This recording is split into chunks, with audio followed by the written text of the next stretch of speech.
Attendez, on est en France. Allez, cul sec. Hop.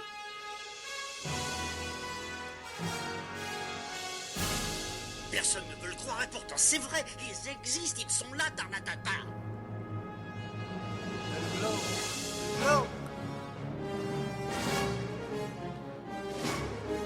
Il faut qu'on pète.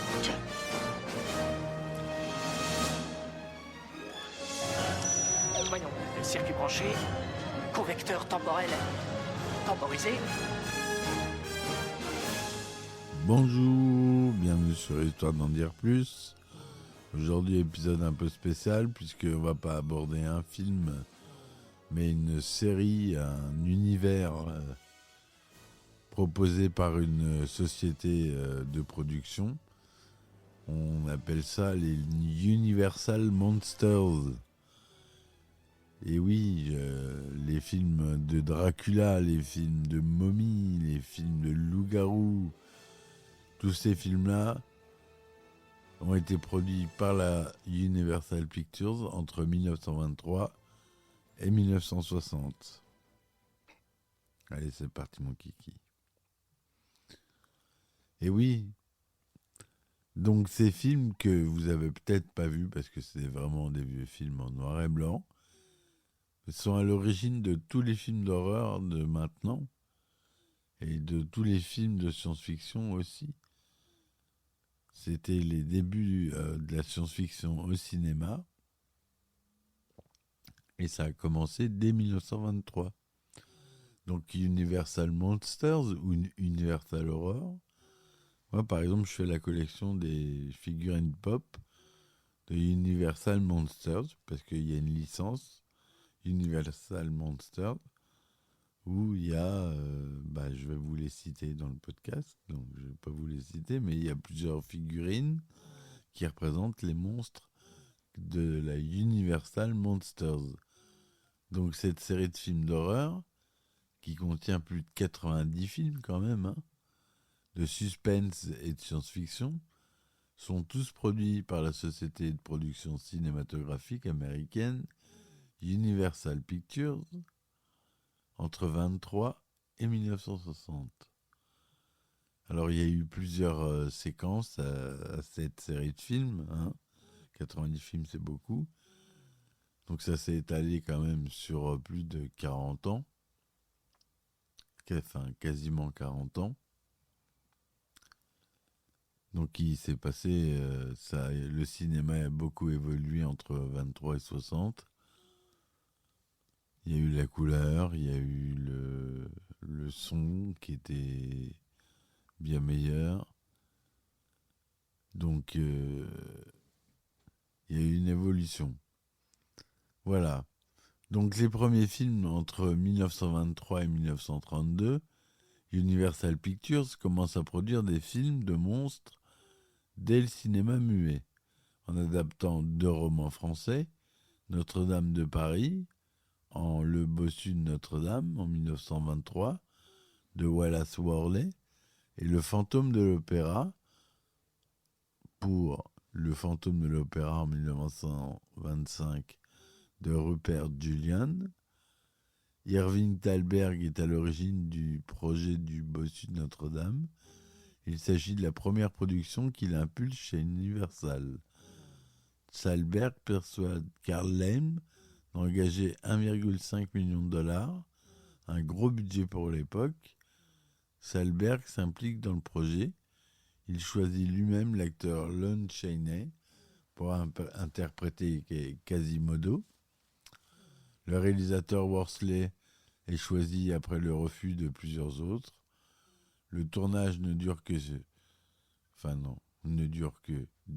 6 mois dans un décor de plus de 10 hectares, reproduisant le parvis de la cathédrale de Notre-Dame, sa façade et des rues adjacentes. Thalberg quitte Universal en février 1923 pour rejoindre Louis B. Mayer avant la formation de la MGM, la Metro-Goldwyn-Mayer, en 1924, suivie par Chaney. Vous voyez, c'est les débuts des grosses sociétés de production. La MGM qui naît en 1924 Le premier film, c'est donc Le Bossu de Notre-Dame, film muet. Et donc, c'est les premières évolutions. Et lorsque le projet du fantôme de l'opéra est mis en route, Thalberg insiste auprès de Meyer pour prêter Chaney à Universal pour le film. Dans un premier temps, Lem veut tourner le film en décor réel à l'Opéra Garnier à Paris. Mais l'idée n'est pas réalisable car l'opéra aurait dû être fermé. Le décor est donc reconstitué dans le studio. La première version du film est réalisée par Rupert Julian, qui démissionne à la suite d'une preview où le film est mal accueilli. Une deuxième version est montée avec des scènes supplémentaires réalisées par Edward Sedgwick. La troisième version du film est finalement approuvée par le studio. De 1927 à 1929, La volonté de la mort en 27, L'homme qui rit en 28 et Le dernier avertissement en 29 sont réalisés par Paul Leni et en 1932, La maison de la mort par James Whale. Tout ça, c'est des films d'horreur. Hein. On est au début des premiers films d'horreur. Donc là, c'est pure référence. Ensuite, on a une série de films lors de la Grande Dépression entre 1931 et 1934, avec l'impulsion de Carl Lem Jr.,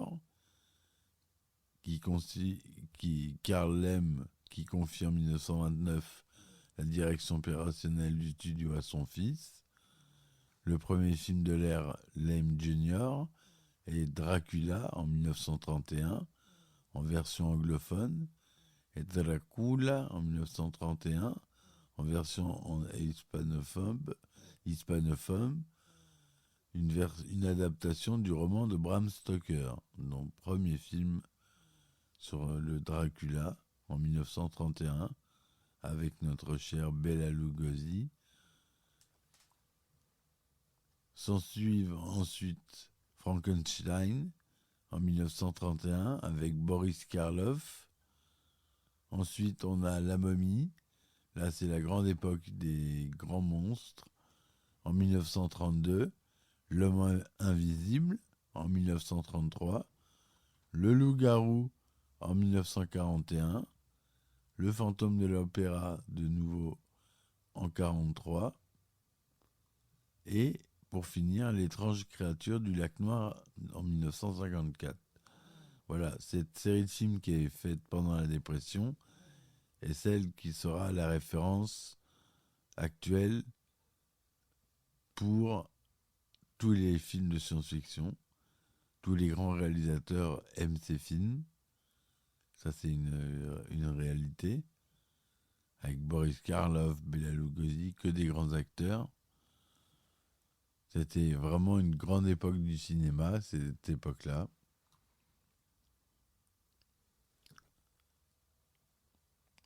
Ensuite, entre 1935 et 1956, fort des succès de tous ces films-là, la Universal se lance dans des suites avec succès, encore une fois, ça continue. Donc attention, je vais énumérer, vous allez voir, c'en est drôle, le nombre de films qui est sorti. On en a 90, je ne vais pas en nommer 90, vous inquiétez pas, mais on a déjà La fiancée de Frankenstein en 1935, qui est sans doute la suite la plus connue de l'histoire du monstre de Frankenstein. S'ensuit Le monstre de Londres en 1935, La fille de Dracula en 1936, Le fils de Frankenstein en 1939,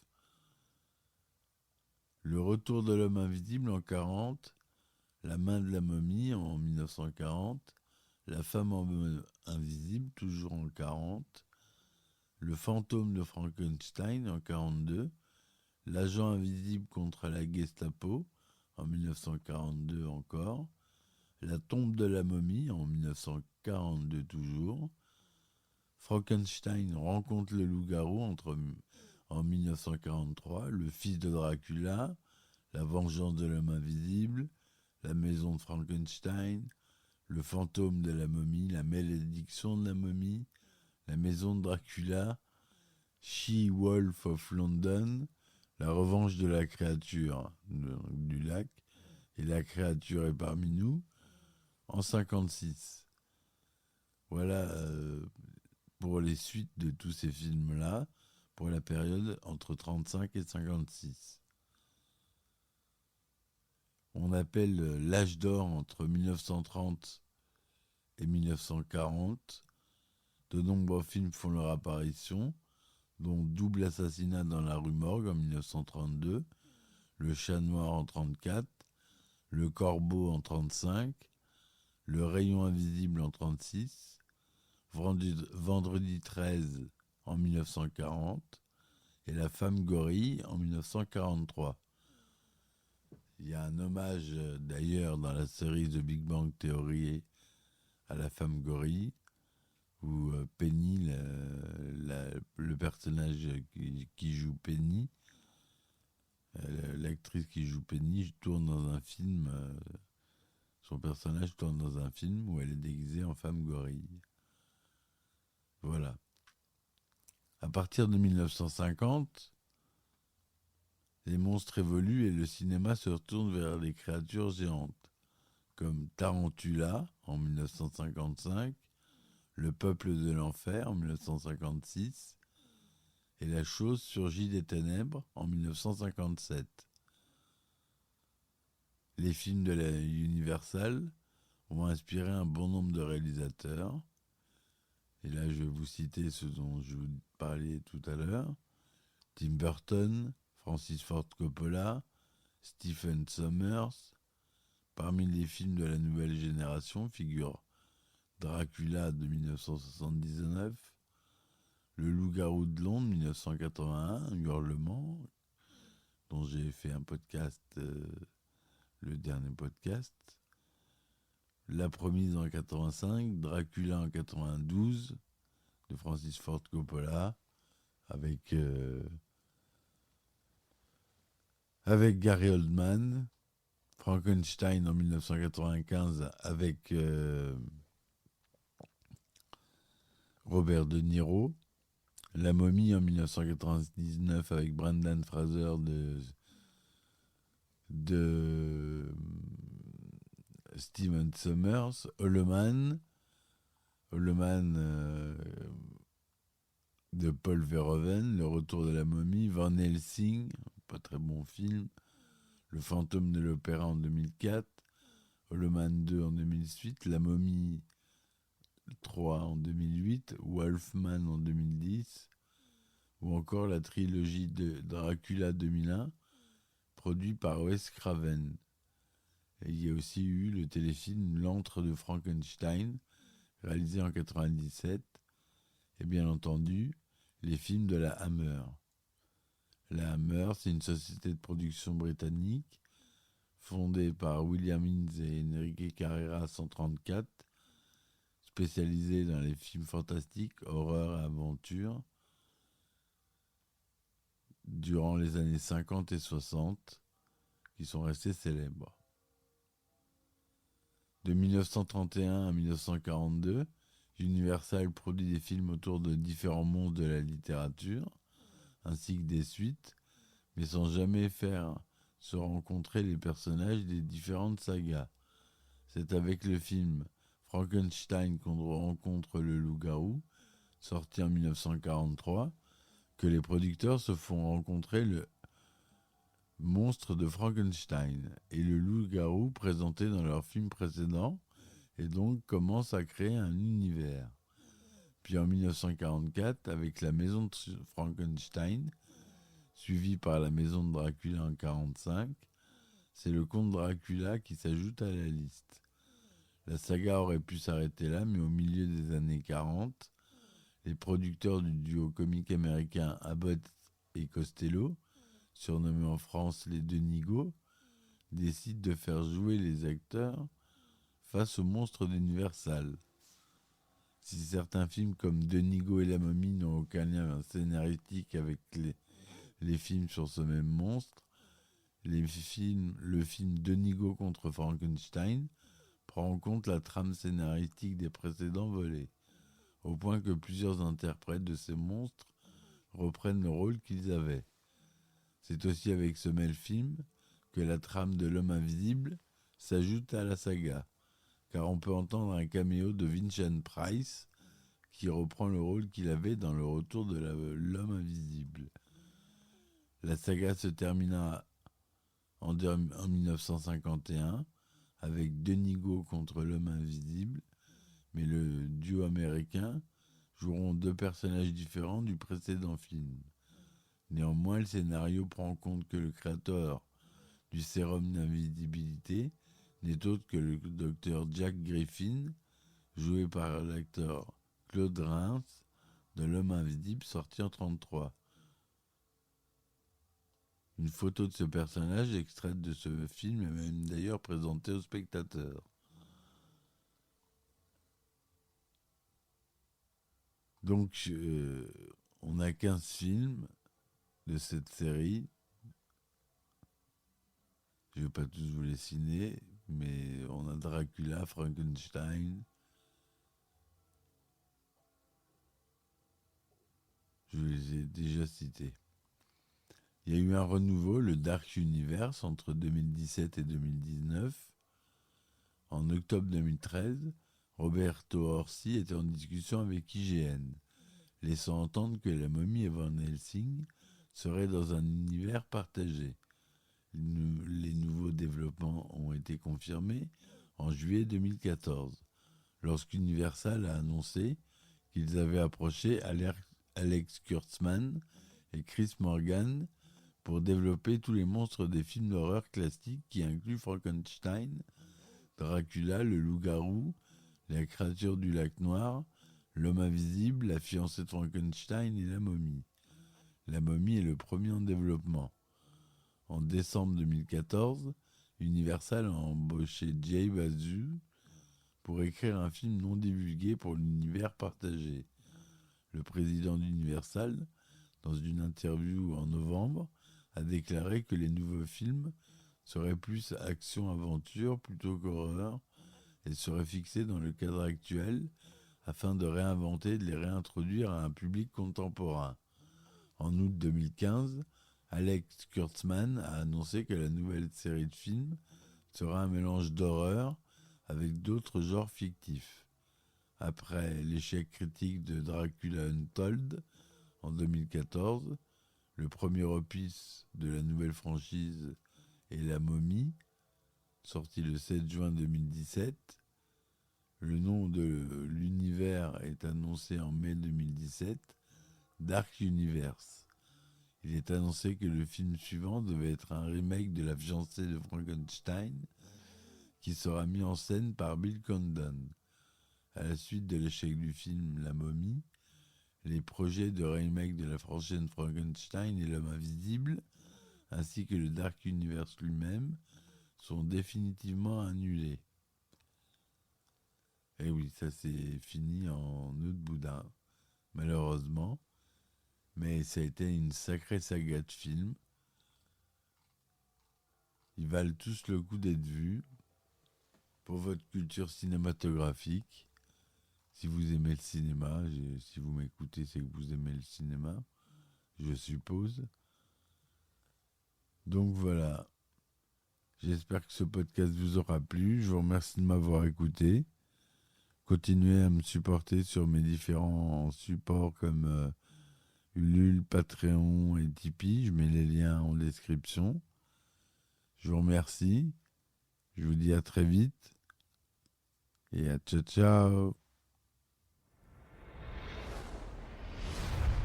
Histoire d'en dire plus.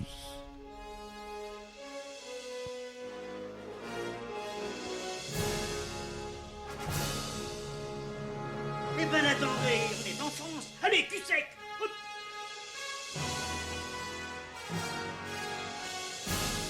Personne ne veut le croire et pourtant c'est vrai, ils existent, ils sont là, Tarnatata.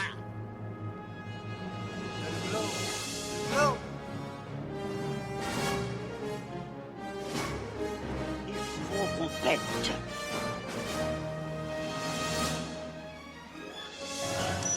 Voyons, circuit branché, convecteur temporel temporisé,